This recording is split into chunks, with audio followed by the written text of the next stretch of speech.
ಸರ್ವೇ ಜನ ಸುಖಿನೋ ಭವಂತು. ಎಲ್ಲರಿಗೂ ಒಳ್ಳೆಯದಾಗಲಿ.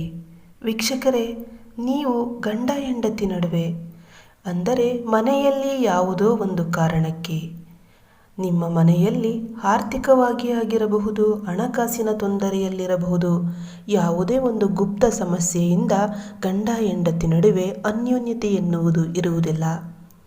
ಗಂಡನನ್ನು ಕಂಡರೆ ಹೆಂಡತಿಗೆ ಆಗುವುದಿಲ್ಲ, ಹೆಂಡತಿಯನ್ನು ಕಂಡರೆ ಗಂಡನಿಗೆ ಆಗುವುದಿಲ್ಲ.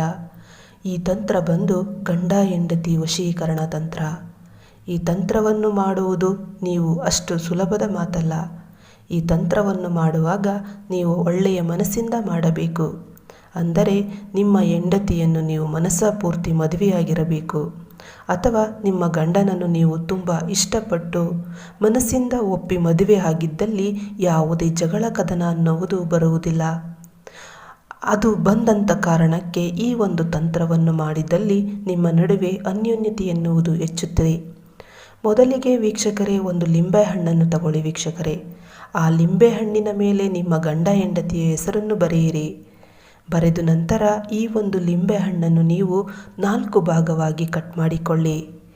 ಈ 4 ಭಾಗದ ಲಿಂಬೆಹಣ್ಣನ್ನು ನೀವು ಒಂದು ಮಂತ್ರವನ್ನು ಪಠಿಸುತ್ತಾ ಈ ಒಂದು 4 ಲಿಂಬೆಹಣ್ಣು ಭಾಗನ ಮಾಡ್ಕೊಳ್ಬೇಕಾಗುತ್ತೆ.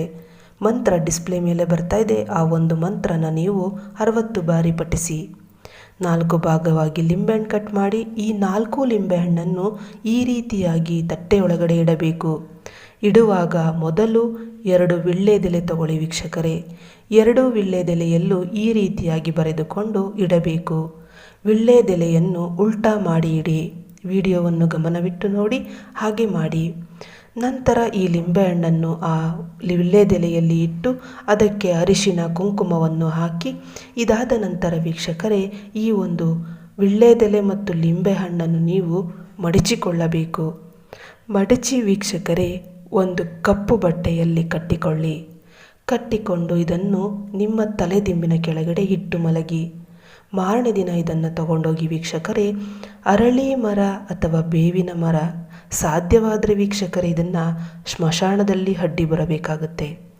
ಅಡ್ಡಿ ಹಿಂದಿರುಗಿ ನೋಡದೆ ಬಂದಲ್ಲಿ ನೀವು ಇಷ್ಟಪಟ್ಟ ಗಂಡ ಹೆಂಡತಿಯ ನಡುವೆ ಪ್ರೀತಿ, ವಿಶ್ವಾಸ, ವ್ಯಾಮೋಹ ಯಾವುದೇ ಇರಬಹುದು ಹೆಚ್ಚಾಗುತ್ತಾ ಬರುತ್ತೆ. ಇದರ ಬಗ್ಗೆ ಮಾಹಿತಿ ಬೇಕಾದಲ್ಲಿ ಕಾಲ್ ಮಾಡಿ ಪರಿಹಾರ ಕಂಡುಕೊಳ್ಳಿ. ಧನ್ಯವಾದಗಳು.